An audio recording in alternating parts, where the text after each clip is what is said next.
Hello, it's Matt Chapman, and I'm here with Alastair Procter in London, who's the Chief HR Officer of IPG Mediabrands. Alastair, good to see you again.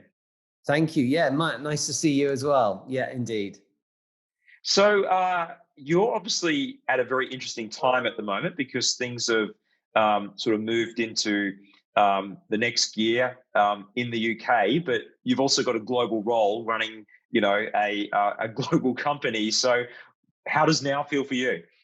Just the commitment and the resilience of our people, despite the challenges, has been awesome. And actually, from a sort of commercial perspective, we've obviously had to take some tough calls, around certain measures in order to kind of avoid the whole house going on fire. But we're coming to a point towards the back end of the year where things are not nearly as bad as they might have been. I think had we been asked how the year was going to turn out earlier on. So we're kind of ending the year kind of somewhat tired.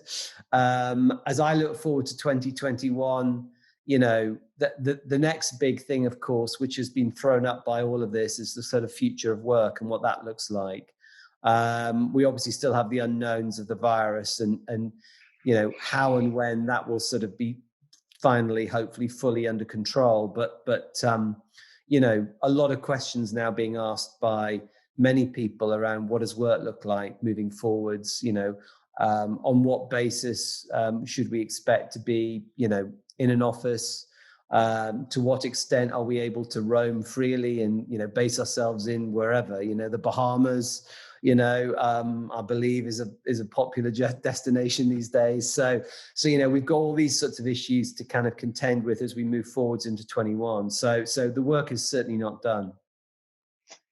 No, you're right. There's a lot of complication. A big focus of what there's interest in, and I think you alluded to, is the future of work. But really, future focused teams, organizations, leaders.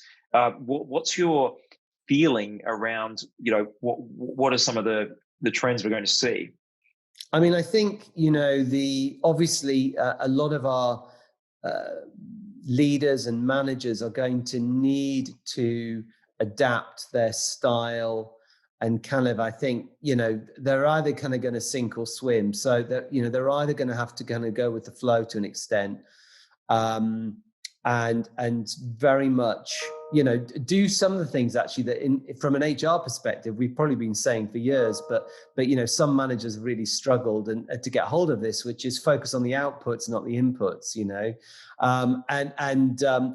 don't necessarily expect to be kind of having, everyone within your line of sight, literally, within a sort of 5-meter walk. So I think kind of, certainly adjusting to a kind of new way of managing and leading, moving to perhaps a more supportive kind of coaching kind of style of leadership versus, a more kind of upfront directive style generally, is something that we're definitely going to see.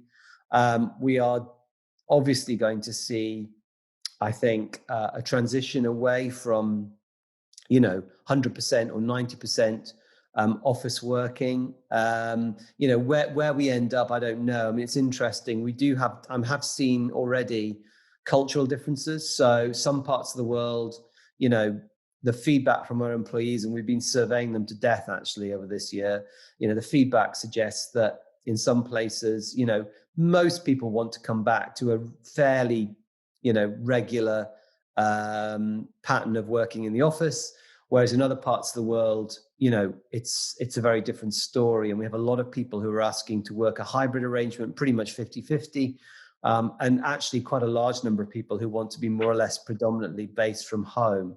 So, and that's on an indefinite basis, even post-COVID. So that's going to be a big deal as we think about real estate requirements, and what actually the office is there to do and to be for our organization. I think we're going to see significantly more emphasis on diversity, equity, and inclusion, thankfully, as a result of what's been going on this year. that's going to take, I think, different forms depending upon where you are in the world. The US has some very particular, contextually specific issues that mainly focus around race. We see some of that in the UK. In other parts of the world, if you go to Asia Pacific, I think you've got an issue more around gender, for example, which needs to be addressed. So we'll see it play out differently. But I think what's definitely changed is that I think we've almost moved away. I think for the last few years, that the DE&I kind of bandwagon, if you like, has been majoring on the rationale that it makes good business sense. And the research on that is indisputable. I mean, there's so much research around the fact that diversity does drive innovation and higher performance, that you can't really dispute that. But I actually think we've almost come full circle, and the argument is now a moral one. And what I have seen this year for the first time is that leaders have kind of finally really embraced that and said, actually, no, we have to make a stand. This is not good enough. And they are putting far more focus on metrics, because actually their people are holding them accountable in public arenas, in town hall meetings. They're being asked very difficult questions, and therefore like anything, they're realizing that unless we measure it, it won't happen. So I think that is going to really gather pace, and we'll see that work through, I think, most aspects of the talent life cycle, in terms of re-engineering of processes to try and reduce unconscious bias and so forth. One thing I wanted to ask you before we finish up is just around culture. And obviously with people being in offices or not being in offices or being somewhere in between, we still have to create culture and stickiness around why people are in an organization, why they follow certain styles. And this is a very, very complicated area. But what are your thoughts on this topic? We could probably talk all day about culture, I suspect. It's a conversation that we're having actually frequently right now. And I suppose, culture is, what is it? I mean, even defining culture, some people struggle to define culture. And I must admit, I'm in a school of thought. My own feeling is I don't think you can necessarily create a culture. I think, culture is something that will evolve and will form. And it has, to an extent, a life of its own. It will certainly reflect, I think, the behaviors and the decisions that are being taken, particularly by leaders in an organization, who to an extent set the tone. And I think there are things that you can do to potentially, if you like, promote a certain type of culture or form of culture, perhaps being kind of coming into an existence or being supported and propagated. But I'm not sure you can necessarily control it completely. And I think that's the challenge that organizations face. It always ultimately boils down to, how do decisions get made? What sort of behavior are our leaders role modeling? You can put loads of nice things on a website.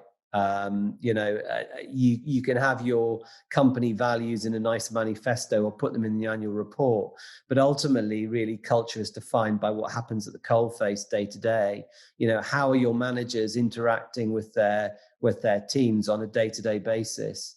Those are the sorts of things that I think really drive culture, and that's kind of where we are going to be putting a lot of our emphasis. So, we do measure culture.